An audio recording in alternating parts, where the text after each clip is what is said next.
Este es el podcast de Corazón de Mamá.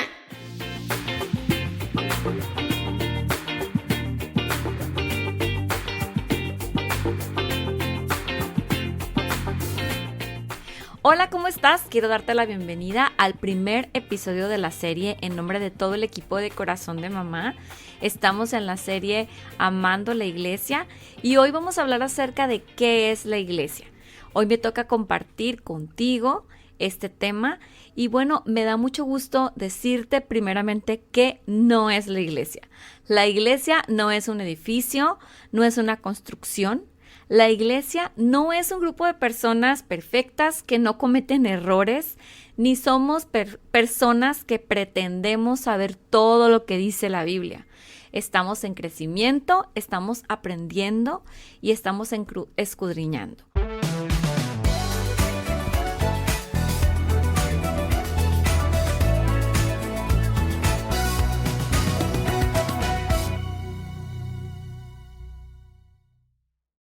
Jesús y sus discípulos fueron los primeros en usar este término eclesia, que nosotros conocemos como iglesia.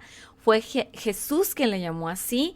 Y bueno, muchas veces quizás has escuchado hablar a la iglesia como si la iglesia fuera la construcción en donde nos reunimos o el edificio donde regularmente nos congregamos para escuchar acerca de Dios o para acercarnos a Dios hasta en algunos momentos, ¿verdad? Bueno, quiero decirte que hoy en este episodio nos vamos a referir a lo que Jesús dijo cuando se dirigía a Pedro en Mateo 16:18, cuando le dijo que sobre él, sobre esa roca, fundaría la iglesia. Bueno, de unos cuantos discípulos que convivieron muy cercanamente con Jesús, comenzó esto que no fue un as bajo la manga que Jesús hubiera querido usar para una nueva generación de quienes creyeran en Dios, sino fue un pueblo considerado en el corazón de Dios desde el principio de la creación. Lo vemos también cuando Dios le dice a Abraham que en su simiente serán benditas todas las naciones de la tierra. Ahí ya estaba presentando este proyecto que somos ahora nosotros y revelándonos, aunque no se sabía en ese momento, pero revelándonos que Dios incluiría a todas las naciones del mundo para salvar a la humanidad, para acercarse a Él, para dejarse conocer quién es nuestro Creador, nuestro Padre y nuestro único y suficiente Salvador. Bueno, en el primer siglo, la iglesia primitiva, dice Hechos 2:42 de la Nueva Traducción Viviente, que la iglesia se congregaba regularmente para escuchar las enseñanzas de los apóstoles, tener comunión unos con otros, compartir el pan y orar. Además, adelante en Hechos 2:44 al 47 de la misma versión, dice que permanecían constantemente unidos y compartían entre sí todas las cosas, vendían sus propiedades y repartían el dinero entre los que estaban necesitados.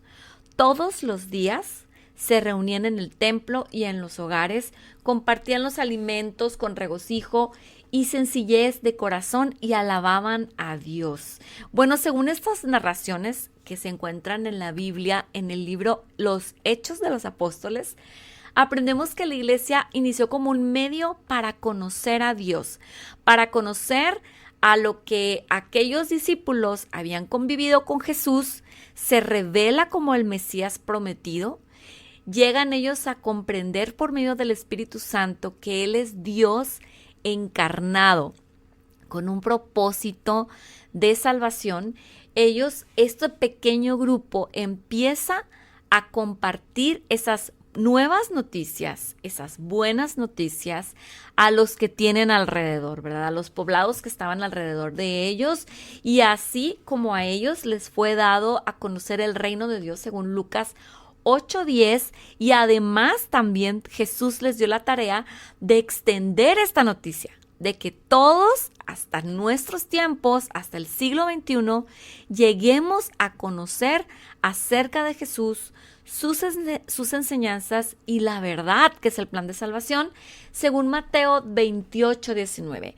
Es por eso que ellos se reunían constantemente para escuchar los hechos de Jesús, sus enseñanzas y, bueno, el plan de salvación, como lo había mencionado. En ocasiones se reunían en los templos, pero frecuentemente se reunían en las casas y ahí adoraban a Dios, experimentaban el derramamiento del Espíritu Santo, que fue algo también profetizado por Joel algunos cientos de años antes de que ocurriera. Dios les estaba diciendo todo lo que iba a ocurrir en el primer siglo. Además de esto, de esta convivencia, de estas reuniones, la iglesia no se limitaba a que fueran nada más reuniones para acercarse a Dios y para conocer a Dios.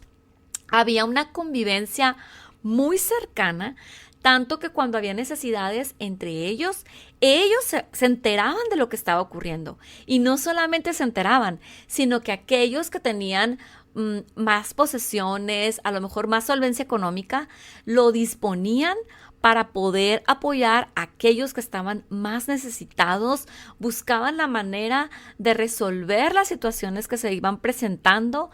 Y bueno, esto nos dice que la convivencia no era una convivencia superficial, sino que realmente había un diálogo, había la intención de conocerse unos a otros. Quizá no todos lograban tener una amistad muy cercana, pero sí había una convivencia cercana, cotidiana y un vínculo que se estaba formando. Incluso ellos comían juntos, lo hacían con cariño, con alegría y lo hacían de manera muy generosa. No se limitaban, no era de que lo que les sobraba a uno se lo daban a otro. Era algo que preparaban y se disponían para hacerlo todos juntos. Esta comunidad cristiana era unida porque compartía sobre todo un mismo propósito, que era predicar a Jesús a toda criatura. Todo esto los caracterizaba y la gente lo notaba. Las personas que llegaban a conocer a esta comunidad, que los observaban, muchos de ellos se conocían entre sí, no solamente alcanzaban a darse cuenta de esta convivencia tan sana que estaban teniendo, sino que además los admiraban por ello. Poco a poco esta comunidad aprendió a ejercer un llamado particular de parte de Dios. Fueron notando que tenían diferentes habilidades y poco a poco se dieron cuenta que esas habilidades, muchas de ellas eran dones que el Espíritu Santo les había otorgado. Y entonces, para el servicio del proyecto que ahora tenían, que era comunicar el plan de salvación, comenzaban cada uno a ubicarse en lo que mejor sabían hacer y en lo que el Espíritu Santo les estaba regalando para una facilidad de hacer esas cosas, ¿verdad? Así pues, reflexionando en todo esto, llego a la conclusión de que la iglesia nació para, y el día de hoy debe ser para, número 1, el medio para conocer a Dios. Número 2, una familia de fe en sana convivencia. Y número 3, un espacio para servir. Nosotros somos esa nueva generación, la iglesia. Tenemos un compromiso con Dios, pero sobre todo tenemos un compromiso con nuestros hijos. ¿De qué? Bueno, pues de constituir una comunidad de creyentes en Cristo donde se conozca a Él, donde se acerquen para saber realmente de manera personal quién es Jesucristo. Tenemos el compromiso de formar una familia sana, una comunidad sana de la fe, también de abrir espacios en los cuales nuestros hijos conozcan esos dones que el Espíritu Santo les ha otorgado y aprendan a ponerlos al servicio de la obra de Dios y al servicio de la iglesia. Este servicio de la obra de Dios es para que otros también conozcan de Cristo. Bueno, es tiempo de abrazar la visión de Jesús, su plan, su propósito, de ser la eclesia, la asamblea, que significa en nuestro idioma, y quiénes son los que somos llamados a servir. Comencemos tú y yo. ¿Qué tal comenzamos tu familia y mi familia? No esperarnos a que otros empiecen a hacer la iglesia. Tú y yo tenemos ese compromiso. Reunámonos en congregación para conocer a Dios por medio de la alabanza, de la oración, de escudriñar su palabra, y vamos nosotros practicándolo en la vida diaria. Formemos lazos con otras familias, practicando una convivencia sana, teniendo unidad, incluso, ¿por qué no?, comiendo ocasionalmente, conviviendo juntos, haciendo paseos juntos y amándonos unos a otros, que es uno de los mandamientos principales en los que Jesús resumió los 10 mandamientos para el pueblo de Israel, y a que a nosotros nos los resumió en 2. Vamos también ayudando en las necesidades de unos a otros, en la medida de lo que sea posible para cada una de las familias. Enseñemos a nuestros hijos a servir, ayudémoslos a conocer para qué ellos son buenos, qué fue las habilidades o los dones que Dios les otorgó, y busquemos cómo ellos pueden desarrollar estos dones para el servicio de la iglesia y para hacer que se cumpla el discipulado a otros, para extender estas buenas noticias. Todo esto es para que nosotros funcionemos como iglesia, o seamos la iglesia. Motivemos a nuestra familia a hacer eso, la iglesia.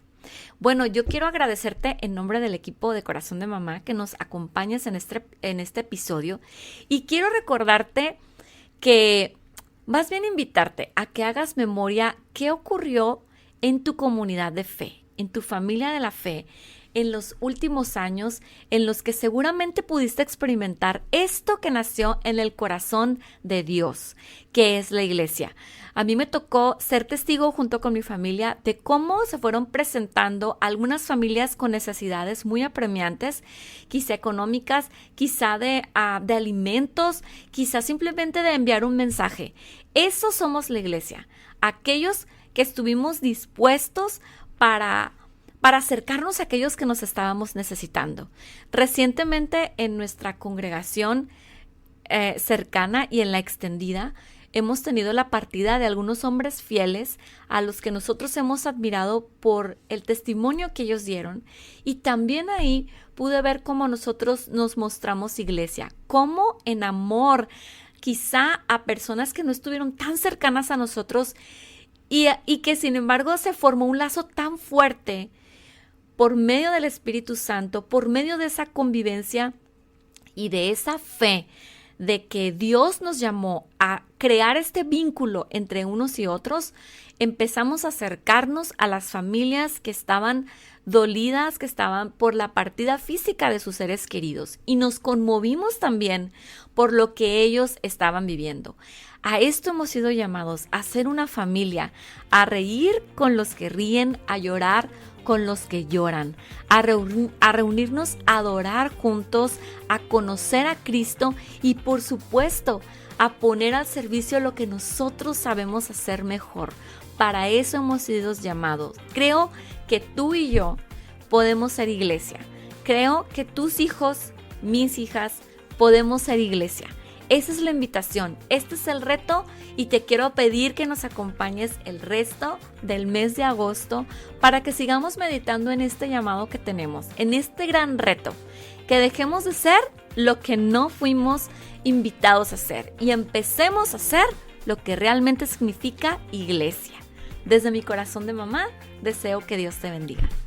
Síguenos en nuestras redes sociales: Instagram, Facebook, Spotify y YouTube.